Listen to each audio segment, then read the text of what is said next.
এই মুহূর্তে যেই খবরের দিকে আমাদের নজর থাকবে, কারণ সুপ্রিম কোর্টের দিকে, দেশের সর্বোচ্চ আদালতের দিকে আমাদের অবশ্যই নজর রয়েছে। আজ 26,000 চাকরিহারাদের সেই মামলার ফের শুনানি এবং আজকে যোগ্য অযোগ্যদের তালিকা কি প্রকাশ করতে পারবে এসএসসি, সেদিকে যেমন নজর থাকবে দিনভর। তার পাশাপাশি কি হতে চলেছে সুপ্রিম কোর্টে, ঠিক কি আজ হতে চলেছে সেদিকে কিন্তু শুধুমাত্র এই 25,753 জন বা তাদের পরিবারের সদস্যরাই নন, গোটা বাংলার নজর রয়েছে। সুপার নিউমেরারি পোস্ট নিয়ে কি সিদ্ধান্ত আজ নেওয়া হয় সেদিকেও নজর থাকবে চাকরি প্রার্থীদের পাশাপাশি গোটা বাংলার। একেবারে সুপার নিউমেরারি পোস্ট নিয়ে সুপ্রিম কোর্টে স্থগিতাদেশের সময়সীমা দেওয়া হচ্ছিল এবং যে সময়সীমা আজ শেষ হচ্ছে এবং আজ ফের শুনানি। 26,000 চাকরি বাতিল নিয়ে সুপ্রিম কোর্টের শুনানি রয়েছে এসএসসির তরফে। সর্বোচ্চ আদালতে দেওয়া হবে যোগ্য অযোগ্যদের তালিকা, নজর থাকবে চাকরি প্রার্থীদের পাশাপাশি গোটা বাংলায়। একেবারে এসএসসির তরফে সর্বোচ্চ আদালতে যোগ্য অযোগ্যদের সেই তালিকা প্রকাশ করা হয় কিনা সেদিকেই যেমন নজর রয়েছে। গত 22শে এপ্রিলের সেদিন একেবারে হাইকোর্টের নির্দেশে 25,753 জন তাদের চাকরি হারান এবং যার মধ্যে রয়েছেন যোগ্য চাকরি প্রার্থীরাও। ইতিমধ্যেই তাদের বিক্ষোভে উত্তাল হয়েছে গোটা বাংলা এবং আজ সুপ্রিম কোর্টে সেই 26,000 চাকরি বাতিল নিয়ে ফের শুনানি। নজর থাকবে চাকরি প্রার্থীদের পাশাপাশি গোটা বাংলার।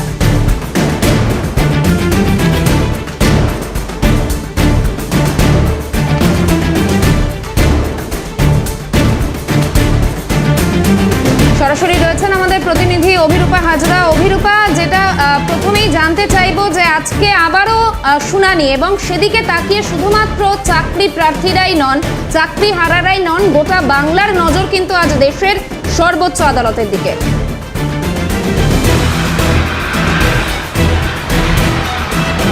অবশ্যই সকলের নজর শীর্ষ আদালতের দিকে, কিন্তু সবথেকে বড় বিষয় যে প্রশ্নগুলো উঠছে, এক যে চাকরিহারারা যারা চাকরি হারিয়েছেন তাদের কিছু বক্তব্য রয়েছে এবং কলকাতা হাইকোর্ট যে নির্দেশিকা দিয়েছেন সেই নির্দেশিকাকে চ্যালেঞ্জ করে এসএসসি, রাজ্য এবং চাকরিহারারা প্রত্যেকেই সুপ্রিম কোর্টের দ্বারস্থ হয়েছেন। সুপ্রিম কোর্ট যদিও কোনো নির্দেশের ওপর কোনো স্থগিতাদেশ আপাতত চাপাননি, শুধুমাত্র সিবিআই তদন্তের ওপর স্থগিতাদেশ জারি করেছেন, কিন্তু সেই সিবিআই তদন্তের ওপর স্থগিতাদেশ আদতে থাকবে কি থাকবে না সেটাও কিন্তু আজকে নির্ভর করবে। আদতে যে বলা হয়েছিল যে সুপার নিউমেরিক পোস্টের ক্ষেত্রে যে গাফিলতি হয়েছে বা যে দুর্নীতি হয়েছে সেই দুর্নীতির তদন্ত করবে সিবিআই এবং সিবিআই চাইলে যাকে খুশি তাকে ডেকে জিজ্ঞাসাবাদ করতে পারেন যারা এই মামলার সাথে যুক্ত বা অভিযোগের সাথে যুক্ত।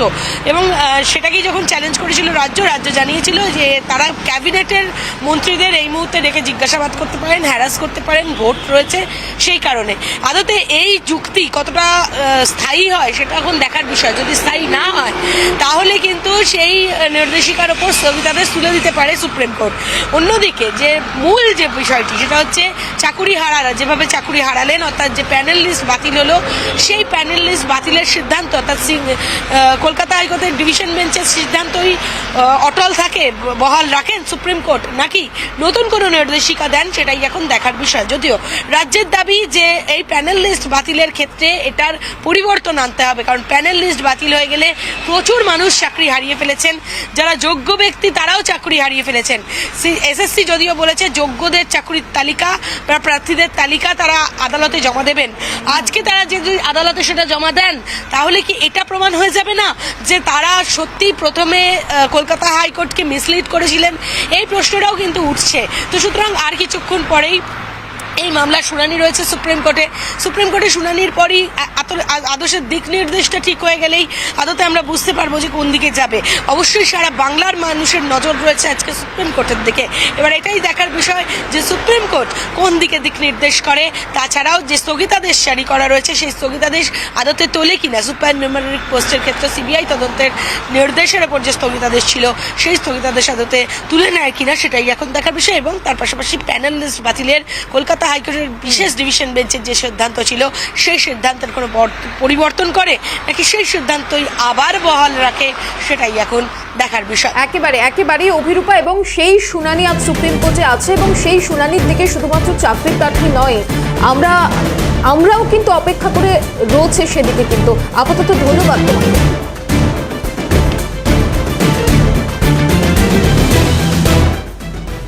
অন্যদিকে এই বিষয়ে শাহানা আবারও আমরা আলোচনায় ফিরবো। এই মুহূর্তে আমাদের সঙ্গে সরাসরি রয়েছেন একজন চাকরিহারা শিক্ষক সায়নী রায় হালদার। সায়নী, অনেক স্বাগত আপনাকে আমাদেরকে সময় দেওয়ার জন্য। এবং প্রথমেই সায়নী, যে বিষয়টাতে আসবো, এই যে চাকরি হারা আপনারা এবং দীর্ঘদিন ধরে আপনাদের আন্দোলন, তারপর এই চাকরি পাওয়া, তারপরে এই রকম একটা ঐতিহাসিক রায়, তার ফলে এই যে চাকরি হারা, এই তকমাটা আপনাদের গায়ে লেগে গিয়েছে এবং তার শুনানি চলছে, সেখানে রাজ্যের বিভিন্ন ভূমিকা দেখেছি। প্রথমেই যে প্রশ্নটা আমি করব সায়নী, যে রাজ্যের এই যে ভূমিকা, সেই ভূমিকা নিয়ে আপনার কি মতামত? দেখুন, আমরা তো নিজের যোগ্যতায়, আমরা এই পরীক্ষা দিয়ে নিজের যোগ্যতায় আমরা চাকরি পেয়েছিলাম এবং গত 6 বছর ধরে আমরা চাকরি করছি সসম্মানে। নিজেরা নিজেদের বিভিন্ন পোস্টে চাকরি করছি। কেউ 9-10, কেউ 11-12, কেউ গ্রুপ সি, গ্রুপ ডি কর্মী আছেন। কিন্তু তাদের মধ্যেও এমন কিছু সেই সব মানুষেরাও এই চাকরিতে ছিলেন যারা কিন্তু সৎ পথে নয়, কিছু অসৎ পথ অবলম্বন করে এই চাকরিটা পেয়েছিলেন। এবং সেখানে বর্তমানে সেই নিয়ে অনেক জলঘোলা হয়েছে এবং তাতে আমরা দেখতে পেয়েছি বর্তমান সিবিআই তদন্তে জানা গেছে যেটা 17 রকম ভাবে দুর্নীতি হয়েছে, মানে 17 রকম উপায়ে দুর্নীতি হয়ে তারা আজ আমাদের সঙ্গে মিশে আছেন। এবং এই যে মিশে যাওয়ার ব্যাপারটা, এইটা নিয়ে আদালত কিন্তু বহুবার, আমাদের মহামান্য হাইকোর্ট বহুবার এসএসসি কে তলব করেছেন যে আপনি এই মানে সৎ এবং যোগ্য যে চাকরি প্রার্থীরা, তাদের থেকে এই যারা দুর্নীতিগ্রস্ত তাদেরকে আলাদা করে আমাদের একটা আলাদা লিস্ট দিন, যেটা এসএসসি করেনি, বা করেনি বলবো, তারা ইচ্ছে করেই সেটা হয়তো সামনে আনতে চায়নি এবং এখনো চাইছে না। এবং যার জন্য আজকে আমাদের এই পরিস্থিতি, আমরা তাদের সঙ্গে মিশে গেছি। হ্যাঁ, আমরা মিশে গিয়ে এখন দিশেহারা, আমাদের ভবিষ্যৎ অন্ধকার। যার ফলস্বরূপ কি হলো না, গত আমরা 22 এপ্রিল দেখলাম মহামান্য হাইকোর্টের নির্দেশে তিনি পুরো প্যানেলটাই বাতিল করে দিয়েছেন। এবং আর এই তারই ফল এই আজকে আমরা মানে কোথায় সসম্মানে শিক্ষকের পদ থেকে আজ 5 দিন হয়ে গেল এই অনশন মঞ্চে বসে আছি। আমাদের কিন্তু এই জায়গাটায় থাকার কথা নয়। আজ আমাদের স্কুলের একটা ক্লাসরুমে থাকার কথা ছাত্রছাত্রীদের সঙ্গে, সেইখানে আজকে আমাদের অনশনে বসতে হয়েছে। আজ সেই অনশনের 5ম দিন এবং আমরা এই শুনানির দিকে আমরা আজকে তাকিয়ে আছি। শুধু গত 29 তারিখে একটা শুনানি হয়ে গেছে। আপনারা জানেন যে সুপ্রিম কোর্ট বলেছিলেন বারে বারে, সুপ্রিম কোর্টে হাইকোর্ট থেকে মানে হাইকোর্টের শুনানির পর রাজ্য সরকার, এসএসসি, মধ্যশিক্ষা পর্ষদ সকলেই আমাদের পাশে থাকার একটা প্রতিশ্রুতি দিয়েছিলেন, কিন্তু সেই প্রতিশ্রুতি তারা রাখেননি। 29 তারিখে আমরা গিয়ে যেটা দেখতে পেলাম যে আমাদের পক্ষ থেকে, অর্থাৎ আমরা যারা যোগ্য এবং চাকরি হারিয়েছি, সেই তাদের পক্ষ থেকে কিন্তু সুপ্রিম কোর্টে তারা একটি কথাও বলেননি। তাদের জন্য স্টে যাওয়ার, তাদের ভবিষ্যৎকে সিকিউর করার কোনো রকমের প্রচেষ্টা তারা করেননি।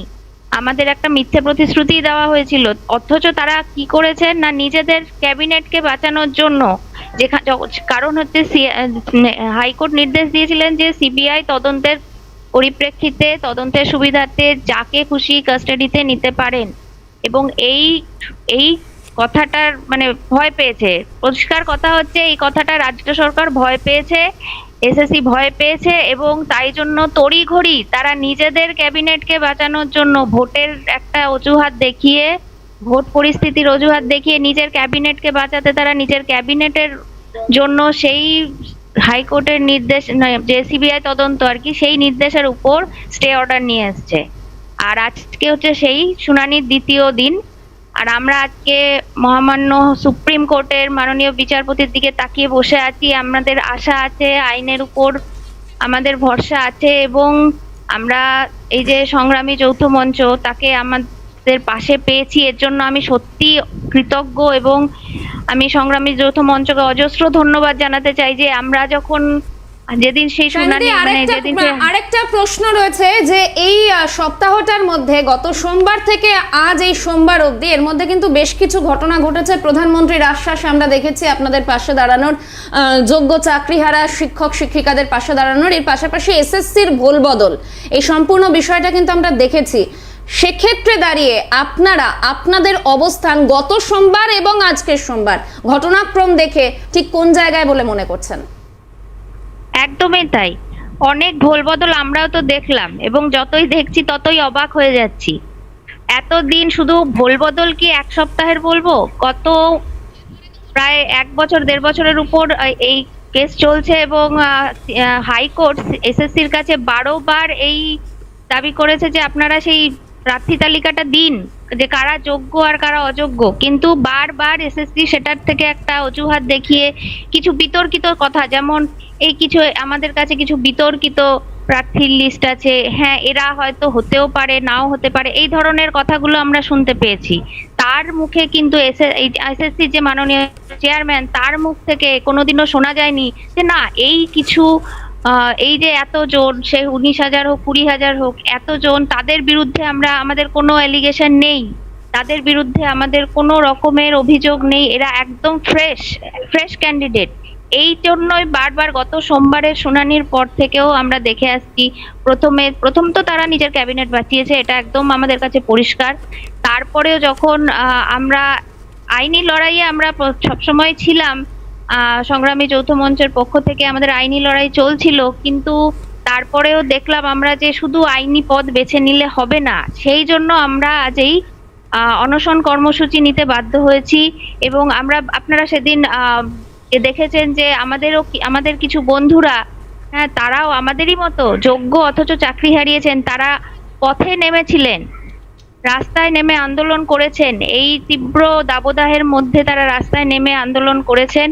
এবং আমার মনে হয় এই সমস্ত বিষয়ে আমরা মহামান্য আদালতের দৃষ্টি আকর্ষণ করতে পেরেছি যে সত্যি আমাদের সুবিচার চাই, এবং তাই আজ আমরা শুনানির দিকে তাকিয়ে আছি এবং আমরা যথেষ্ট আশাবাদী। আমাদের ভারতীয় যে আইনি ব্যবস্থা, তার উপর যথেষ্ট ভরসা আছে যে আমরা কিছু করিনি, আমরা কোনো টাকা পয়সা ঘুষ দিয়ে বা কোনো সুপার নিউমেরিক পোস্ট কি র্যাঙ্ক একেবারে সায়নী, আজ সুপ্রিম কোর্টের শুনানি রয়েছে এবং সেই শুনানিতে অবশ্যই ভালো ফল হোক, এবং সকাল সকাল শাহানা একটাই কথা বলবো যে ভালো হোক আলো হোক অবশ্যই, এবং শুনানি যেন সঠিকভাবে হয় সেদিকে গোটা বাংলা তাকিয়ে রয়েছে, আমরাও তাকিয়ে রয়েছে। আপাতত ধন্যবাদ আপনাকে সঙ্গে থাকার জন্য। অন্যদিকে এ বিষয়ে আইনজীবী ফিরদৌস শামীম তিনি ঠিক কি বলেছেন শোনাবো আপনাদের। বিচারপতির বেঞ্চে West Bengal central school service commission যে 4টে নিয়োগ প্রক্রিয়া, গ্রুপ সি, গ্রুপ ডি, নবম দশম এবং একাদশ দ্বাদশ, মহামান্য বিচারপতি দেবাংশু বসাক এবং মহামান্য বিচারপতি মোহাম্মদ সাব্বার রাজদির বেঞ্চ যে নিয়োগ প্রক্রিয়াগুলোকে বাতিল করে দিয়েছিলেন তার শুনানি আছে। এবং এর আগের দিন প্রধান বিচারপতির বেঞ্চ সুপার নিউমেরিক পোস্ট ক্রিয়েশনের সঙ্গে যে সমস্ত ব্যক্তিবর্গ সংশ্লিষ্ট থাকবেন তাদের কাস্টডিতে নিয়ে সিবিআই তদন্ত করতে পারবে, শুধুমাত্র ওই অংশটি স্থগিতাদেশ দিয়েছিলেন, সেটি অন্তর্বর্তীকালীন স্থগিতাদেশ, কিন্তু অন্য অংশে কোনো স্থগিতাদেশ দেননি। আজকে পরবর্তী শুনানি, কোনো এই যে 4টে নিয়োগ প্রক্রিয়া ক্যান্সেল করে দিয়েছিলেন তাদের শুনানিতে এর আগের দিন কোনো স্থগিতাদেশ দেননি, অন্তর্বর্তীকালীন কোনো প্রকার স্থগিতাদেশ দেননি। আজকে দেখা যাক কি হয়। তবে এই কথা বলাই যায় যে স্কুল সার্ভিস কমিশন তারা কোনো ওএমআর শিটের ফিজিক্যাল কপি বা ডিজিটাল কপি কোনোটিই রাখেননি, উল্টে যে সংস্থাকে দায়িত্ব দিয়েছিলেন ওএমআর শিট মূল্যায়নের জন্য সেই সংস্থা অন্য আরেকটি সংস্থাকে দিয়ে ওএমআর শিটগুলো মূল্যায়ন করান, এবং তার কপিটি শুধুমাত্র সিবিআই পঙ্কজ বনসাল নামে একজন ব্যক্তির কাছ থেকে উদ্ধার করতে পারেন, যিনি নাইসার এক্স এমপ্লয়ি। 3টে হার্ড ডিস্ক উদ্ধার করেন, সেই 3টে হার্ড ডিস্কের কপি পরবর্তীতে এসএসসি তারা নিয়েছেন বলে তারা এফিডেভিট করে জানিয়েছিলেন, এবং তার উপর ভিত্তি করেই নবম দশম বা গ্রুপ ডি ওএমআর শিট তারা তাদের ওয়েবসাইটে আপলোড করেছিলেন। যদিও শেতাবুদ্দিন বা নাসরিন যারা আগে অ্যাপ্লিকেশন করেছিলেন তাদেরকে ওএমআর শিটের কপি সাপ্লাই করা হয়, সেখানে কিন্তু একথা উল্লেখ তারা করেননি যে তারা সিবিআই এর কাছ থেকে কপি পেয়ে সেই কপি তারা সাপ্লাই করেছিলেন। যাই হোক না কেন, আজকে মামলার শুনানি আছে।